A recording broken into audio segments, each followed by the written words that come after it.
Te saludo nuevamente. ¿Cómo estás? Te recuerdo que este mismo audio lo puedes encontrar en mi canal en su versión para dormir, con relajación incluida. Bueno, aquí me tienes de nuevo, y con el mismo propósito de siempre, intentar que podamos conocernos más a nosotros mismos y entendernos un poco mejor. Dicen que el conocimiento es poder. Lo dijo el célebre filósofo británico Sir Francis Bacon en el siglo XVI. Puede que te parezca una de esas frases lapidarias muy grandilocuentes pero poco útiles. ¿Tú qué opinas? Bueno, es obvio que hemos tenido que entender la gravedad para poder llegar hasta la Luna, o la física de partículas, para que tengamos desde teléfonos móviles a centrales nucleares. Hemos tenido que entender la dinámica de los fluidos, la electricidad, la termodinámica, la química o la mismísima teoría de la relatividad de Einstein, imprescindible para que funcione, por ejemplo, el GPS de los vehículos. Claro que ahora me preguntarás para qué te cuento todo esto. A donde quiero llegar es que no podemos hacer nada para cambiar las leyes de la naturaleza, pero no me negarás que conocerlas y entenderlas supone una sustanciosa ventaja. Y es que, ¿sabes otra cosa que escribió el mismo Francis Bacon? A la naturaleza solo se la domina obedeciéndola. ¿Ves por dónde voy? Está en nuestra naturaleza intentar entender el mundo que nos rodea y de paso sacar provecho de ello. Es casi una necesidad. Lo que yo te propongo, y creo que no es la primera vez que lo hago, es que hagamos lo mismo pero con nosotros. Quiero decir yo conmigo y tú contigo. Me refiero a profundizar en eso del autoconocimiento. Piénsalo. A la naturaleza solo se la domina obedeciéndola. ¿No parece lógico pensar que si logramos entendernos a nosotros mismos, gozaremos también de cierta ventaja? Hablo no solo de tener algo de paz interior, sino de cierto control sobre nosotros, que no es poco. ¿No te gustaría?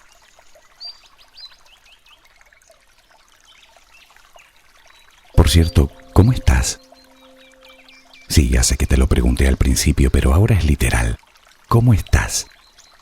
¿Sabrías decirme en una sola palabra el sentimiento que te abriga en estos instantes?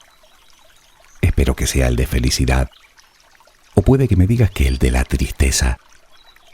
Aunque probablemente sea una mezcla de muchas cosas, ¿a que sí? A veces es complicado. Y otra pregunta. ¿Cuánto tiempo llevas sintiendo eso? ¿Es de hoy? ¿De una semana atrás? ¿Meses? ¿Años tal vez? ¿Cómo lo definirías? ¿Como un sentimiento o como una emoción? Muchas veces usamos esas palabras indistintamente para referirnos a eso que sentimos, pero lo cierto es que son conceptos completamente diferentes. Es verdad que comparten determinadas similitudes, pero nada más. De hecho, hasta hace relativamente poco se utilizaba la palabra sentimientos en referencia a todas esas experiencias sensoriales y subjetivas que sentimos los humanos. Pero hoy en día los sentimientos se consideran como la experiencia subjetiva de la emoción.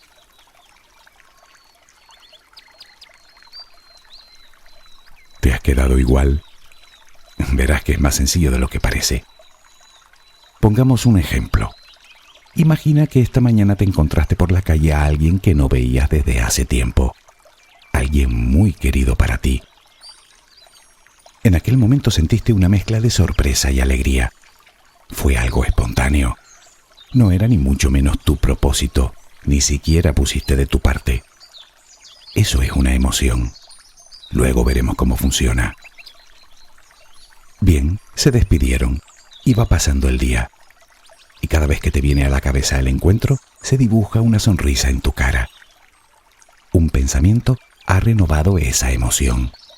Más tarde verás qué quiero decir. Poco a poco esos pensamientos comienzan a divagar y llegan los recuerdos. Piensas en lo que reían juntos, en las cosas que vivieron juntos, tal vez en aquella vez que te prestó su ayuda. Te gustó tanto el encuentro que ha acabado por alegrarte el día. sonríes más, eres algo más paciente, te has preocupado un poco menos, estás en general de buen humor. Lo que sientes en realidad puede ser una mezcla de amor, gratitud, alegría, lealtad, orgullo. Puede que hasta te veas con algo más de vitalidad, como si tuvieras más energías. Bueno, pues todo ese cóctel de sensaciones es el sentimiento de felicidad. Otros ejemplos que nos ayudan a diferenciar uno del otro puede ser estar de mal humor sin sentir necesariamente un ataque de ira, o ese sentimiento de amor-odio que a veces sentimos hacia alguien.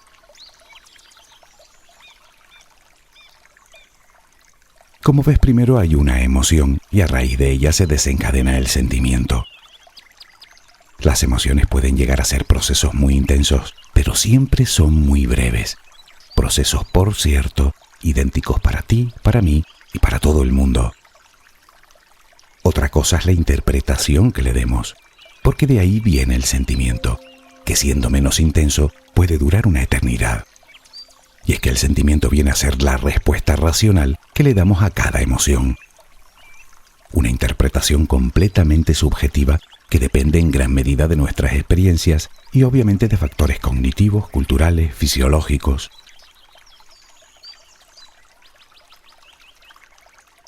Resumiendo, una emoción es una reacción puramente fisiológica, involuntaria, que sucede ante un estímulo en concreto.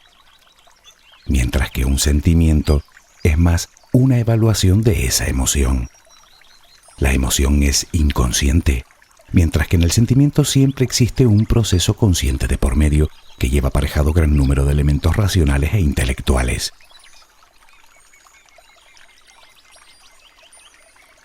Podríamos hacer una larga lista de sentimientos, desde los celos hasta la nostalgia, pasando por el coraje, la gratitud, la envidia, el odio. Aunque yo creo que terminaremos antes si nos centramos en las emociones.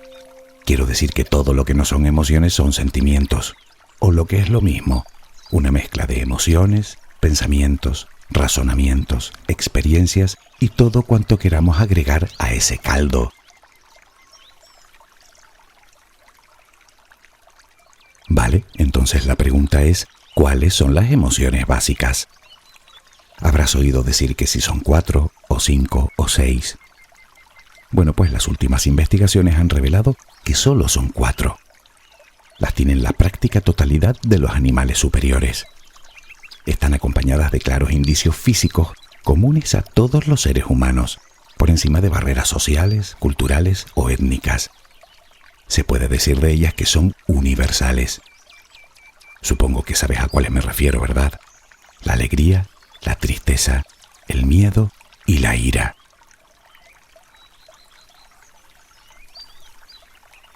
La forma en la que los investigadores han llegado a esa conclusión es tan simple como insospechada.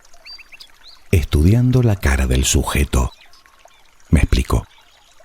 Resulta que todas las expresiones de nuestro rostro nacen de los poco más de 40 músculos faciales que tenemos en la cara. Son músculos que se mueven independientemente y que nos permiten expresar nuestro estado de ánimo y, lógicamente, nuestras emociones. Así pues, los investigadores solo tenían que observar cómo se relajaban o contraían determinados músculos de la cara ante cierto estímulo. Por eso, las otras emociones en las que tal vez estabas pensando, el asco o la aversión como prefieras, y la sorpresa, se sacaron de esta exclusiva lista, pasando a denominarse emociones secundarias. En el caso del asco, parece ser que tiene ciertos rasgos en común con la ira, y en el caso de la sorpresa, con el miedo. Y de hecho se asume que existen 4 emociones secundarias. A las ya mencionadas habría que añadir la vergüenza y el amor. Si te preguntas el origen de las emociones, la respuesta la encontrarás en la mismísima evolución. Por eso todos los humanos tenemos las mismas expresiones ante cada una de ellas. No vamos a profundizar demasiado en ello. En cualquier caso es importante saber que su función es adaptativa, social y motivacional, es decir, que facilitan ciertas conductas. En otras palabras, las emociones son una respuesta del organismo a diversos estímulos con la primaria necesidad de supervivencia.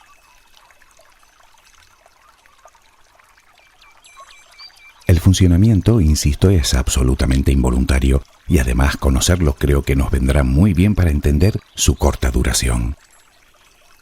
En el ejemplo que pusimos antes sobre ese encuentro fortuito que tuviste esta mañana, básicamente, tu cerebro captó la imagen de esa persona e hizo su propia valoración sobre la misma, contrastando la información que guardas en tu subconsciente.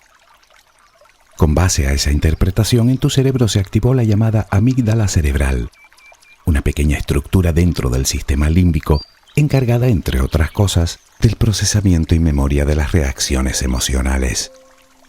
La amígdala, a su vez, envió los mensajes oportunos a las glándulas endocrinas para que éstas liberaran en el cuerpo ciertas hormonas, como la dopamina y la serotonina, que probablemente te aceleraron el pulso, relajaron los músculos de tu cara, te hicieron sentir bien, te hicieron sonreír.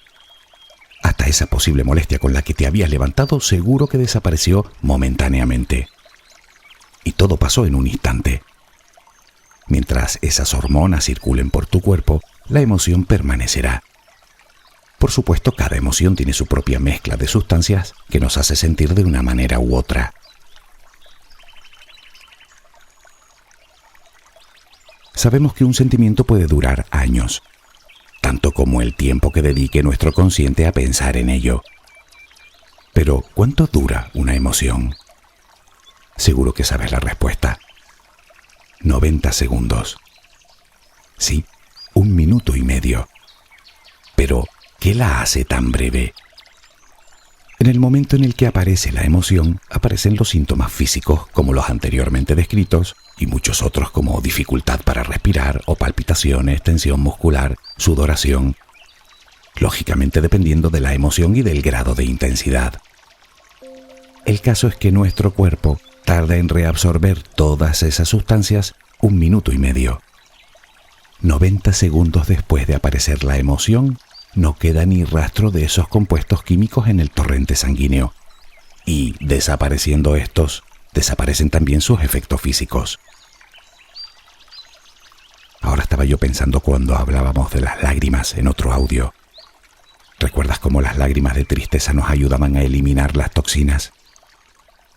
Está claro que nuestro cuerpo está diseñado para limpiarse solo de todo lo que le contamina. Sin embargo, y siguiendo el mismo paralelismo, si contaminamos más de lo que podemos limpiar, es cuando la cosa se descontrola. Hoy en día para la ciencia quedan muchos cabos sueltos por atar en todo este proceso, muchas preguntas a las que darles respuesta. Pero esa barrera de los 90 segundos, según parece, es incontestable. Sucede realmente. Seguro que te ha pasado alguna vez que alguien ha aparecido de súbito y te ha llevado un susto de muerte. Es terrible y molesto. Y cuando te lo hacen a posta es todavía más molesto, pero ¿verdad que 1 minuto y medio después ya no sientes nada? Todos los síntomas físicos han desaparecido. Lo que fue miedo, lo cuentas como algo jocoso. Claro, tu cerebro pone todo el proceso en marcha, pero ante la ausencia de peligro real, dicho proceso se desvanece y no vuelve a repetirse. Volvamos al ejemplo del encuentro de esta mañana. Mientras estabas con esa persona, los estímulos continuaban ahí, por lo que tu cerebro repetía el proceso una y otra vez, liberando sustancias en el cuerpo. Sin embargo, a lo largo del día, cada vez que pensabas en esa persona, el recuerdo hacía que tu cerebro repitiera de nuevo el proceso. Es decir, renovabas la emoción. Tus pensamientos fueron los encargados de alimentar la emoción para que a lo largo del día pudieras crear un sentimiento, un estado de ánimo, el de felicidad en este caso, que sí que te ha durado horas. Bueno, pues el resto de emociones funcionan igual. Ese es el motivo por el que puedes llevar años con la tristeza a cuestas. Renuevas la emoción cada cierto tiempo y los pensamientos se encargan de crear un sentimiento de tristeza. Y aunque lo llamamos así, en realidad es un estado de ánimo de pesadumbre en el que se mezclan un montón de sentimientos negativos además de la propia tristeza, como la culpa, el remordimiento, la soledad, la apatía, la desesperanza. Quiero decir que puedes sentir miedo el tiempo que estás delante de un león. El proceso de los 90 segundos se repetirá mientras permanezcan los estímulos. Pero cuando el león ya no está, que alimentes el miedo depende de ti. Claro que la pregunta es cómo hacer que el proceso se detenga después de esos primeros 90 segundos y evitar quedar secuestrados por nuestras propias emociones. Si escuchaste el audio de la ira, recordarás lo fácil que es vernos presas de ese, como se suele decir, secuestro por la amígdala. Son momentos durante los cuales solemos hacer cosas que no haríamos normalmente y de las que, por cierto, solemos arrepentirnos cuando recuperamos la calma. Continuamos renovando la emoción una y otra vez, hasta que los pensamientos negativos se disparan, claro. Aparece la frustración, el odio, la agresividad, la impotencia, el rencor. Recordarás también las recomendaciones que daban los expertos para combatir aquel secuestro, como era contar lentamente, dar un paseo, respirar profundamente durante un par de minutos, buscar un pensamiento positivo. Seguro que ya te habrás dado cuenta de que la finalidad de todos esos consejos era, por un lado, dar tiempo al cuerpo a reabsorber toda esa mezcla química y, por otro, alejar la mente del foco que nos despertó la emoción, que nos motivó el enojo en este caso, con el fin de evitar que se renueve.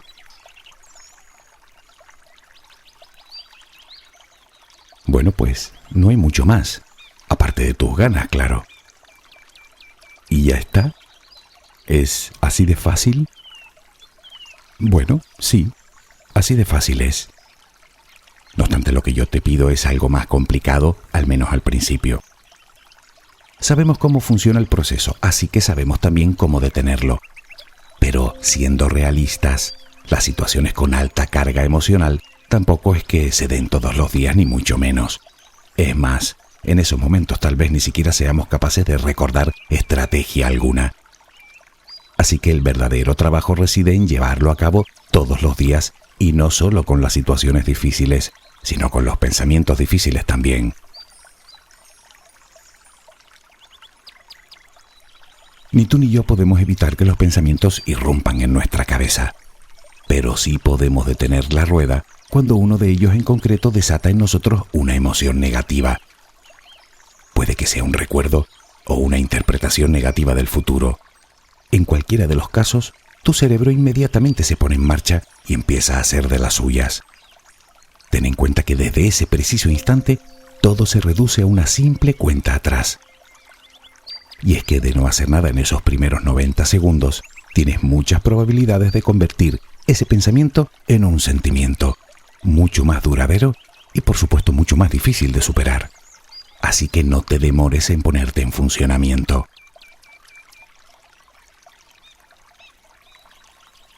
En cuanto te sorprendas con un pensamiento negativo, da igual del tipo que sea, debes poner todo de tu parte para que el proceso se detenga. Primero debes ser consciente de que no es más que un proceso natural y de que cuentas con el tiempo que cuentas. Nota las señales de tu cuerpo que te dicen que ese pensamiento no te conviene. Intenta ver la situación con toda la objetividad de la que seas capaz. Piensa que tu cerebro tratará de contarte una historia que reforzará esa emoción y que no tiene nada que ver con el momento actual. Así que no lo dejes. Detén el flujo de pensamientos. Te sirven todos los consejos que te di para detener la ira. Al fin y al cabo se trata de una emoción. Trae de nuevo la mente al presente, a lo que estás haciendo ahora mismo. Por supuesto, elige un pensamiento positivo. Tal vez me digas que en esos momentos eres incapaz de encontrar ese pensamiento. Vale, pues haz una lista. De pensamientos positivos, digo. Te conviene tener un pequeño arsenal de ellos, que luego te servirán de ancla cuando tu mente quiera irse a la deriva. Cuando llegue el momento podrás defenderte con ellos. Así que ya sabes, va siendo hora de sacar del cajón los recuerdos más bonitos y agradables que guardas.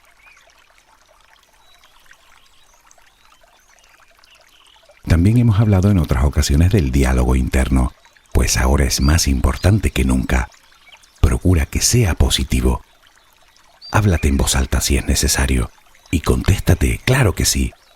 Escúchate, hazte preguntas, reflexiona sobre lo que te está sucediendo Intenta comprenderte. Intenta entender por qué te sucede. Insisto, no es locura, es autoconocimiento. Y con el tiempo podrás hacerlo en silencio. Pero eso sí, ataca siempre con todo lo que tengas. Utiliza todos los medios que tengas a tu alcance para que ese pensamiento desaparezca. Es como si le hicieras un cortocircuito. Insisto, no te dejes atrapar. Suelta el pensamiento negativo y desvía la mente del foco de conflicto. Y que no se te olvide sonreír. Recordarás que la expresión de nuestra cara es el reflejo de nuestro estado de ánimo. Y parece ser que el proceso también funciona al revés. Es decir, si sonríes, tu cerebro captará felicidad en tu rostro.